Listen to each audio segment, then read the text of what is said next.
हमारे चैनल को सब्सक्राइब करें और बेल आइकन दबाएं।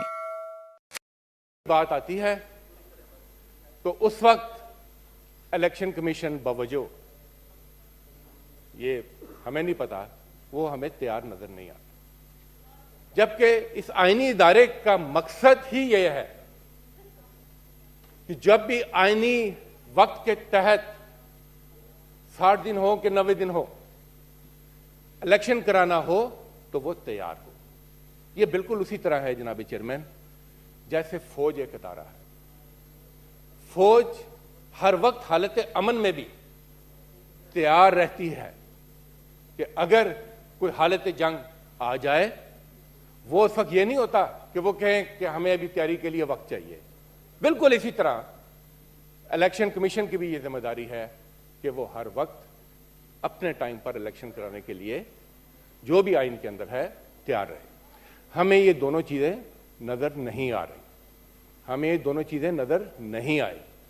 जहां तक जानिबदारी का ताल्लुक है, अभी आप देख लें कि निगरान सेटअप का मकसद आइन जो है वो सिर्फ हरूफ नहीं है, एक चीज है लेटर एंड स्पिरिट, जो लिखा गया है और उसके पीछे स्पिरिट क्या है।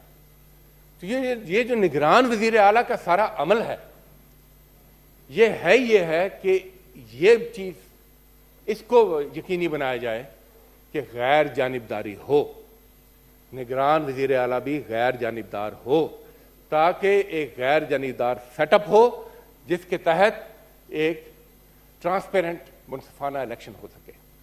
मगर हमने देखा कि हमारी तमाम तर रिजर्वेशंस के बावजूद ऐसे शख्स का नाम इलेक्शन कमीशन ने चुना जो कि हर लाल से एक मुतनाज़ा शख्सियत है। हमारा तो यह मानना है कि प्ली बार्गेन करने की वजह से वो तो किसी अवामी ओहदे के अहल ही नहीं है। सबको पता है कि वो किस किस के फ्रंटमैन रहे हैं, सबको पता है कि उनकी वजह शोहरत क्या है, और सबसे बढ़कर यह जानिबदारी की जब बात होती है, रजीम चेंज के किरदारों पर जब भी बात होगी तो उसमें हमें यह शख्स खड़ा नजर आएगा। ऐसे मुतनाज़ा शख्स को निगरान वजीर आला बनाने के बाद आपने पहली ईंट रख दी है कि मुनसिफाना इलेक्शन के ऊपर क्वेश्चन मार्क आए। जनाब चेयरमैन, यह कसूर था फवाद चौधरी का कि उसने इस चीज पर बात की। फिर हम देखते हैं कि जो हमारे खदशात थे वो अगले 48 घंटे में उन्होंने कोई कसर नहीं छोड़ी कि उनको साबित करें। वहां पर जो एडमिनिस्ट्रेटिव सेटअप लाया गया, ये वो तमाम लोग हैं जो कि 25 मई के जो वाकयात हैं उनके किरदार हैं। और उसके बाद फवाद चौधरी की आधी रात को उनको उनके घर से उठाया जाता है, सड़कों पर घुमाया जाता है, एक अदालत से दूसरी अदालत, एक शहर से दूसरे शहर। और हालत तो यह है कि हाई कोर्ट एक दफा नहीं 3 दफा लाहौर हाई कोर्ट कहती है कि उनको पेश किया जाए, और लाहौर हाई कोर्ट के जो फैसला है, जो हुक्म है, उसको भी हवा में उड़ा दिया जाता है। और शाम को हम देखते हैं कि हथकड़ियों में जकड़े फवाद चौधरी को यहां सेशन कोर्ट में पेश किया जाता है। आपने वो देखे होंगे क्लिप्स कि किस तरह से हथकड़ियों में जकड़कर ऊपर चादर डालकर उनको घसीटकर अदालत में पेश किया गया, जैसे कि कोई बहुत बड़ा दहशतगर्द हो। जनाब चेयरमैन, ये जो चादर थी ना, ये वो चादर है जिससे इन्होंने निजाम को ढांपा हुआ है, मगर ये निजाम की बदसूरती दिन ब दिन सामने आ रही है। सर क्वेश्चन और भी। जनाब चेयरमैन, निजाम की बदसूरती देखें कि उसी दिन खबर लगती है कि राव अनवार जैसे कैरेक्टर वी बनाते अदालतों से बाहर आते हैं, और फवाद चौधरी जैसे सियासी कारकुन उनके ऊपर चादरें डालकर हथकड़ियों में जकड़कर वो अदालतों के अंदर जाते हमें नजर आते हैं। यह है निजाम की बदसूरती। जनाब चेयरमैन, ये मामलात इस तरह नहीं चलेंगे। यह हुकूमत जितनी तनदही से, जितनी कोशिश से, जितना जोर लगा रही है सियासी मुखालफीन को दबाने के लिए, उनकी आवाज़ों को दबाने के लिए, उसका कुछ फीसद ही जोर और कोशिश ये अवाम के मसाइल के लिए हल कर देते तो शायद आज माशी सूरत हाल ये ना होती। आज ये ना होता कि पाकिस्तान के अवाम आटे के लिए दर बदर फिर रहे हैं। आज ये ना होता कि बिजली है नहीं और बिलों का कोई शुमार नहीं। आज ये ना होता कि गैस आती नहीं और रोज बिल आते हैं। आज अवाम इस कसम पुरसी की हालत में ना होते। जनाब चेयरमैन, मुझे एहसास है क्वेश्चन आपने करना है। आखिरी बात करना चाहूंगा कि हमें अपनी तारीख से सबक सीखना चाहिए। इलेक्शन बहुत ही अहम मरहला होता है कौम की तारीख में। हमने 71 की तारीख भी देखी है, हमने 77 की तारीख भी देखी है। हमने ये देखा, तारीख का सबक है कि आप अगर जोर जबरदस्ती से अकलियत को मुसल्लत करेंगे अक्सरियत पर तो उसके नताइज अच्छे नहीं निकलते। हमने ये देखा कि अगर आप धांधली से इलेक्शन चुराएंगे तो फिर मुल्क जमहूरियत की पटड़ी से निकलकर कहीं और पहुंच जाता है। जनाब चेयरमैन, हमें इस तारीख से सबक सीखना है और रास्ता सिर्फ एक ही है सर। रास्ता सिर्फ और सिर्फ इलेक्शन का है। क्यों देखें, इस वक्त एक लावा पक रहा है अवाम में उनकी महरूमियों का, और इनको क्यों इमरान खान खटक रहा है कि ये जो 1% का एलीट कैप्चर है उसने इनको चैलेंज किया है। ये एलीट कैप्चर चाहता है कि वही वारदात इस मुल्क में दोबारा होती रहे।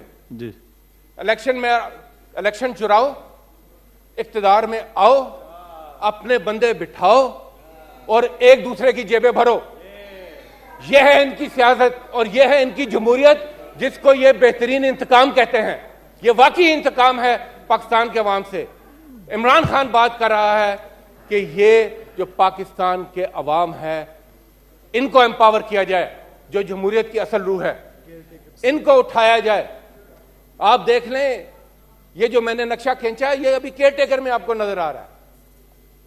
देखें अभी पंजाब में तो अभी लगेंगे, एडमिनिस्ट्रेटिव सेटअप देख लिया आपने।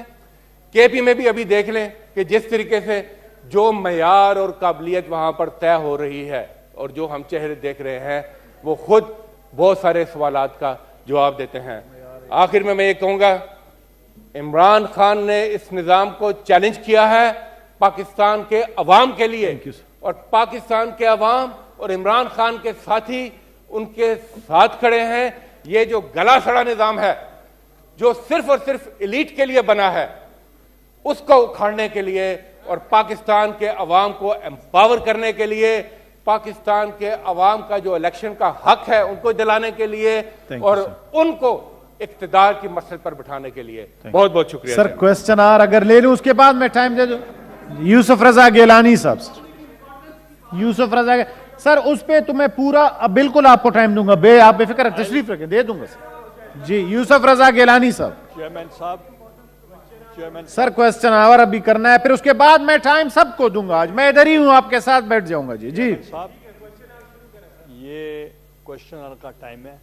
आई don't want to waste the time of the house. Leader of the opposition 3 points पे मैंने सिर्फ 1 मिनट में बात करूंगा। एक, जो फवाद चौधरी साहब का इशू है, he was my colleague, he was in my cabinet, the minister should reply for that, और वो रिप्लाई करेंगे क्योंकि सब्जुडिस मैटर है। 2 पॉइंट्स पे मैं सिर्फ कहूँगा कि एक, जो केयर टेकर सेटअप बना है और जो चीफ इलेक्शन कमीशन का ऑफिस है, ये कॉन्स्टिट्यूशनल पोजीशन है, उस पर तनकीद नहीं होनी चाहिए। Thank you very much. Question आर, सेनेटर मुश्ताक साहब प्लीज। जी मुश्ताक साहब। जी अभी मुश्ताक साहब वो अनस्टार्ट पे है ना, वो हम लेंगे, तशरीफ रख, ले लेंगे तशरीफ जी, भेज दिया कमेटी में। चलें जी, इनका क्वेश्चन कमेटी में भेज दें, पूछें सरफराज साहब से कौन सा है जी। मिस्टर चेयरमैन, मैं गुज़िश्ता एक हफ्ते में यूरोप में 2 दफा कुरान पाक की बेहुरमती हुई है। मैं चाहता हूं उसके ऊपर मैं एक गुजारिश अगर कर लूं, अगर आप सारे एग्री हो हाउस इस पे, क्वेश्चन आवर के बाद उसके बाद इस पे डिस्कस करेंगे, फिर एक रेजोल्यूशन भी मैं पास करेंगे। रेजोल्यूशन जमा कर चुका हूं उसके ऊपर, वो भी हम पढ़ के फिर पास कर लेंगे। ठीक है जी, सारे बात करेंगे उस पर, बेशक घंटा लग जाए। ठीक है जनाब, ठीक। जी क्वेश्चन आवर प्लीज जी मुश्ताक साहब जी। बिल्कुल जी, आज पीछे उधर से शुरू करेंगे, बैक बेंचर से। Mister chairman, question number 6। Answer taken as read, supplementary तो होगी सर। मिस्टर चेयरमैन, सप्लीमेंट्री है। मैंने ये सवाल पूछा है टोबैको के हवाले से जी, कि जो परचून कीमतों पर फेडरल एक्साइज ड्यूटी की तकाबुली तफसीलात और मल्टीनेशनल कंपनियों से मुकामी सनत को बचाने के लिए इकदामात, ये मैंने पूछा है, लेकिन मिनिस्टर साहब कंसर्न नहीं है और मैंने उनको कभी देखा भी नहीं है हाउस के अंदर। Honourable minister of state for law बैठे हुए हैं जवाब के लिए, बिल्कुल तैयार जवाब उनके पास है। मिस्टर चेयरमैन, तंबाकू जो है वो खैबर पुख्तनख्वा का कैश क्रॉप है और खैबर पुख्तनख्वा के किसानों का इन्हिसार जो है वो तंबाकू के ऊपर है। आप ये जवाब देख लें, पेज नंबर 4 पे आप देख लें तो लोकल जो सिगरेट हैं उनके ऊपर भी 2050 रुपए फेडरल एक्साइज ड्यूटी है और उसके साथ जो मार्विन गोल्ड और रेड एंड व्हाइट है उसके ऊपर भी 2050 रुपए फेडरल एक्साइज ड्यूटी है। तो मिस्टर चेयरमैन, ये कैसे मुकाबला करेगी हमारी लोकल सनत मल्टीनेशनल कंपनियों की? तो ये जो फेडरल एक्साइज ड्यूटी है ये एक जैसी है। दूसरा है कि लोकल प्रोड्यूस जो टोबैको हैं उसके ऊपर 390 रुपए पर केजी टैक्स है और इंपोर्ट के ऊपर 5% है।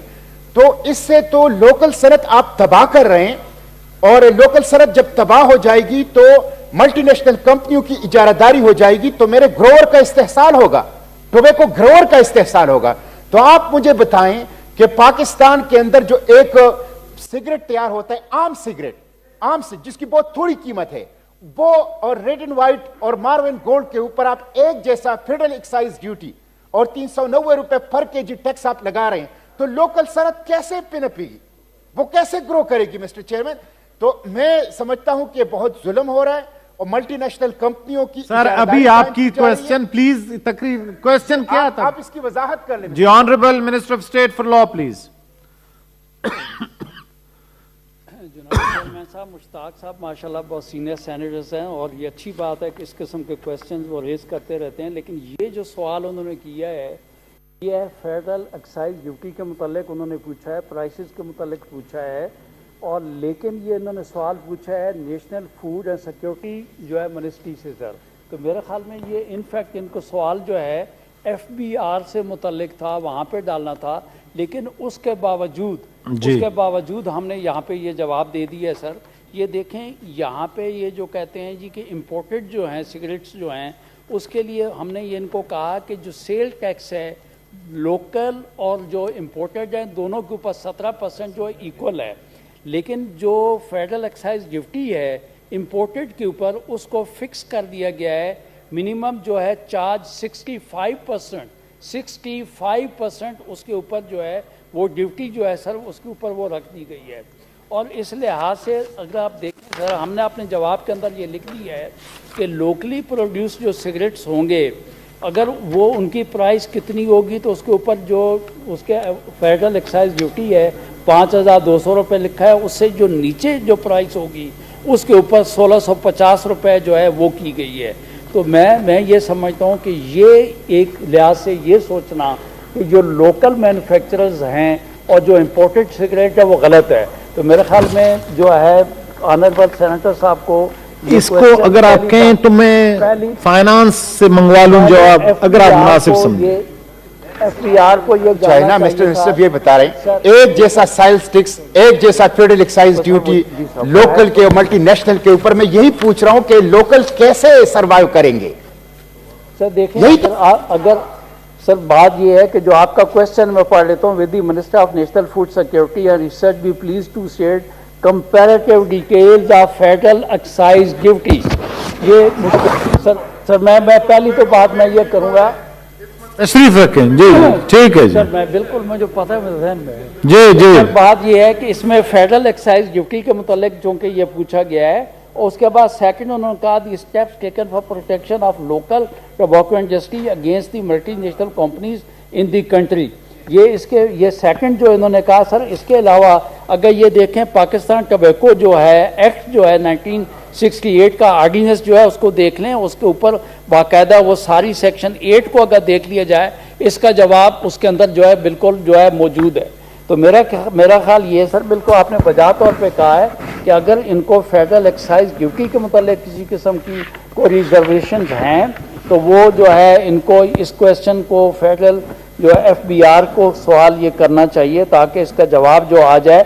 उसके बाद सर इन्होंने ये कहा है कि ये लास्ट सी देख लें सर, सी में इन्होंने कहा the steps taken for enhancing the market shares of local tobacco companies Pakistan. तो सर बात ये है कि जो PTB जो है उसका तो कोई रोल इसमें नहीं है कि वो मार्केट जो शेयर्स हैं उनको अलोकेट करे। ये जितनी टोबैको कंपनीज हैं पाकिस्तान के अंदर उनका अपना बिजनेस है, वो खुद जो है ना वो आप रेगुलेट करती हैं अपने रिसोर्सेज के हवाले से। इसमें सर चूंकि PTB का कोई रोल नहीं है, ये हमने इसके अंदर ये लिख दिया है। ये डिटेल में डिस्कशन किसकी जरूरत है वो स्पेशल कमेटी में कर लें मुश्ताक साहब इस पर। जी जी भेज दिया जी। ऑनरेबल सेनेटर जीशान खानजादा तशरीफ नहीं लाए हैं जी। Honourable senator Seemi Ezdi. Thank you chairman साहब। Question number 8। वो क्वेश्चन चला गया कमेटी में जिधर आप भी मेंबर हैं फाइनेंस में जी। तो नहीं है तो कोई बात नहीं है, वो चला गया जी। सेनेटर सीमी इज़्दी तशरीफ रखें सेनेटर साहब please, don't waste the time. Thank you. Question number 8 जी चेयरमैन साहब, इसका इतना मुख्तसर सा जवाब है सिर्फ 4 लाइनों का, तो मैं ये चाहूँगी कि आइंदा ज़रा इसको थोड़ी सी डिटेल ज़्यादा दी जाए और ये बताया जाए कि अगर कोई पुराने प्रोग्राम इस वक्त नहीं चल रहे तो कौन से कोई नए प्रोग्राम्स बनाए जाएं कि ये इन एरियाज़ में जो बहुत रिमोट एरियाज़ हैं इनमें जो नई टेक्नोलॉजीज़ आ रही हैं, नए मेथड्स आ रहे हैं, वो कैसे पहुँचेंगे जब तक कि उनके ना टेलीविज़न है वहाँ पे ना रेडियो है। तो उसके प्रोग्राम बनाने की बहुत जरूरत है, तो उसके लिए इन्होंने क्या किया है? Honourable minister of state for law please. जनाब बड़ी एहतराम के साथ मेरी जो ऑनरेबल सेनेटर साहब को ये गुजारिश है कि जितना सवाल था उतना ही हमने जवाब दिया। जब जवाब ही ये है कि इस किस्म का कोई प्रोग्राम नहीं है तो हम अपने तौर पे बात रखते तो कहते हैं अननेसेसरी जो है, इन्होंने प्रिंटिंग भी की, अननेसेसरी जो है इन्होंने जवाब मांगा है। इनको याद होगा, मैं खुद समझता हूँ कि ऑनरेबल जो सेनेटर साहब हैं वो बहुत बड़ी खुद भी ज़मींदार भी हैं, उनका कहना बिल्कुल हम सबको इसके मुतल्लिक जो है हमें कंसर्न होना चाहिए। लेकिन हमने ये तो आज पता चला है कि बहुत बड़ी ज़मींदार है। बिल्कुल जी, ये जो है सर ये इंफॉर्मेशन हम देते हैं। और याद होगा एक ज़माने में मुल्तान रेडियो जो है वो ये बाकायदा प्रोग्राम ज़मींदारों के लिए अनाउंस करता था, मौसम बताता था और उसके बिल्कुल आपका बजा तौर पे आपने कहा, इस पे मैं समझता हूँ, मैं इसमें समझता हूँ इस पे काम करने की ज़रूरत है। लेकिन काश पिछले दौर में भी 4 सालों में आप मिनिस्ट्री को कहें कि इस पे काम करे, जो उन्होंने सजेशन दी बड़ी अच्छी सजेशन है, नोट कर लिया जी। बिल्कुल नोट कर लिया, थैंक यू। लेकिन मैं ये कहूंगा पिछले दौर में अगर अपने दौर में इस पे ऊपर ये काम कर लेती तो ये सवाल न करना पड़ता। Honourable senator Dinesh Kumar supplementary please. बहुत बहुत शुक्रिया जनाब शादात ऐवान साहब, जो है ना हर सवाल का जवाब कहीं ना कहीं घुमा फिरा कर दे देते हैं, मेहरबानी है उनकी। तो शादात ऐवान साहब, मैं ये पूछना चाह रहा था कि जिस तरह से कहा गया है कि जी इलाकाई ज़बान में रेडियो टेलीविज़न पर जो अवेयरनेस होती है, तो सिंध में सेम और थोर का मसला है, इसी तरह से बलूचिस्तान में जहाँ पर समंदरी इलाका है वहाँ भी है। तो क्या इस सिलसिले में इन चीज़ों पर आप तवज्जो दे रहे हैं और इस चीज़ की अवेयरनेस लोगों में पैदा कर रहे हैं? और दूसरा मेरा क्वेश्चन है कि अगर आपने ये रेडियो टेलीविज़न पर एडवर्टाइज की है, तो उसका कहाँ है? कोई सबूत तो दें कि कोई इश्तिहारात यहाँ हमें सबूत तो दें कि आपने क्या किया है। थैंक यू जी। Honourable minister of state for law. तो ये गणेश साहब ने इत्तेफाक वाली बात है कि जल्दी में जवाब नहीं पढ़ा है। अगर जवाब पढ़ते तो मैं ख्याल में ये सवाल उनका बिल्कुल ना होता। लेकिन जो जैसे कि ऑनरेबल चेयरमैन साहब आपने फरमाया है कि ये चीज़ तवज्जो तलब है, इसके ऊपर यकीनी तौर पर हम काम करेंगे। अच्छी बात है कि मैं कहता हूँ खाली ज़मींदारों के लिए नहीं, मैं कहता हूँ कि हमारे माइन ओनर्स के लिए और जितनी भी इंडस्ट्री है सबके लिए अवेयरनेस जो है उसके लिए होना चाहिए। और मैं ये अपनी मिनिस्ट्री को गुजारिश करूँगा कि इसके ऊपर काम किया जाए। सर। ऑनरेबल सेनेटर फिदा, सप्लीमेंट्री प्लीज। शुक्रिया जनाब चेयरमैन। क्या मिनिस्टर साहब इस वक्त ये बता सकते हैं कि इस वक्त ये एग्रीकल्चर प्रोग्राम जो है ना ये कितनी ज़बानों में होती हैं और टोटल इस वक्त कितनी ज़बानें रेडियो पे नशर होती है? Honourable minister of state for law. मैं अपने ऑनरेबल सेनेटर साहब को दोबारा वही कहूँगा जो बड़ा टेक्निकल सवाल कर रहे हैं आजकल, फिदा साहब ध्यान रखना है। बात है फिदा साहब ने अगर ये जवाब जो हमने लिखा है सर फिदा साहब, हमने तो ये कहा है कि ये हम इंफॉर्मेशन जो है वो देते हैं, प्रेस रिलीजेज हम देते हैं, और उसके बाद जो एफएम हैं या रेडियो जहाँ पे भी टीवी प्रोवाइड जो प्राइवेट चैनल्स हैं वो अपने तौर पे वो इंफॉर्मेशन लेके अगर देते हैं तो यकीनन मैं समझता हूँ कि जो पश्तो चैनल है वो अपने तौर पे देता है। आप तो माशाल्लाह बलोची चैनल भी है वो भी देते हैं, और ये तो लोग ये खबरें ढूंढते रहते हैं। तो जो प्राइवेट चैनल्स हैं, लेकिन मैं ये समझता हूँ आपने अच्छी चीज़ पॉइंट आउट की है कि इसको नेशनल लेवल में पीटीवी और पाकिस्तान रेडियो को भी ये प्रोग्राम करने चाहिए। ये मैं अपनी मिनिस्ट्री को उनको मैं लिखूंगा, और जो हो रहे हैं वो तो अपनी जगह है, लेकिन इसको मजीद आगे बढ़ाने की भी ज़रूरत है, तो आपके मशवरे से उसको आगे बढ़ाएंगे। मिनिस्टर साहब ने गुजारिश की, उनके 2 क्वेश्चन है वो ले लेते हैं। उन्होंने जर्मन डेलीगेशन आया हुआ है फॉरेन ऑफिस में, page number 32 senator Bahman Tangi, page number 32 question number 17 जी। चेयरमैन साहब thank you so much. Question number 17 answer taken as read supplementary होगा आपके पास। ऐसे तो हो नहीं सकता कि आज आप सर आज मैं मान लूं कि आप सवाल ना करें। सर अच्छी order in the house please. जी बहुत अच्छी बात है कि स्टेट मिनिस्टर साहब हमेशा आती हैं। पहले तो मैं इनका शुक्रिया अदा करता हूं कि सेनेट के ऐवान बाला को इज्जत बख्शती हैं। मैं आपका दिल से शुक्रगुजार हूं, क्योंकि हमने देखा है कि दूसरे मिनिस्टर साहब नहीं आते। तो मिनिस्टर साहब मेरा एक क्वेश्चन है आपसे। करतारपुर राहदारी बहुत ही बेहतरीन इनिशिएटिव था जिसकी पूरी दुनिया में पज़ीराई हुई। पाकिस्तान का नाम अक़लियतों के हवाले से बहुत बड़ा हुआ। तो मैं आपसे ये क्वेश्चन करना चाह रहा हूं कि बलोचिस्तान में हिंगलाज माता मंदिर हिंगोल नदी के हवाले से मशहूर है, तो क्या इसी तरह का कोई प्रोग्राम है कि हिंगलाज माता मंदिर को भी इसी तरह से जिस तरह से करतारपुर राहदारी की तरह कोई ये वो सवाल ये है सर? इसमें है। चलिए मिनिस्टर साहब जवाब दे देंगे। जी करतारपुर का है। ऑनरेबल मिनिस्टर ऑफ तो मैं चाहता हूं कि क्योंकि बलोचिस्तान में मैं जनाब मैं सन ऑफ सोहेल हूं, बलोचिस्तान के हवाले से बताऊं कि ये यार बहरामन तंगी छोड़ो तो सही। प्लीज आप सवाल करें। पता नहीं दिनेश सवाल करें। तंगी को तंग करने का शौक हर किसी को तंग कर रहा है। प्लीज आप सवाल करें। जी मैं सर ये बताना चाहता हूं मिनिस्टर साहिबा को कि ये 5000 साल पुराना मंदिर है और नरेंद्र मोदी भी इस मंदिर का पुजारी है। ठीक। तो जनाब मोहतरमा मैं कहता हूं कि अगर इस मंदिर को इसी तरह से अगर जो रिलीजियस टूरिज्म के हवाले से प्रमोट किया